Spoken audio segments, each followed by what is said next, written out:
அப்பா பால் ஊத்திட்டாங்க, நானும் தம்பியும் கூட ஊத்திட்டோம்.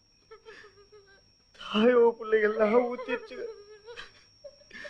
கடைசியா நீங்க ஒரு முறை வந்து ஆத்தாவை பாத்துருங்கன்னு.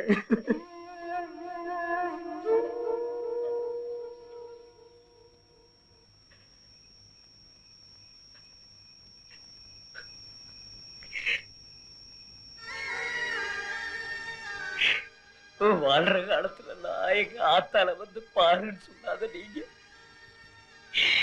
எத்தனை வருஷம் கழிச்சு எங்க ஆத்தால சாகடிக்கிறதுக்கா என்னைய வந்து கூப்பிடுறீங்க?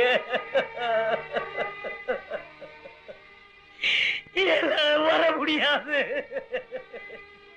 நான் வர மாட்டேன்.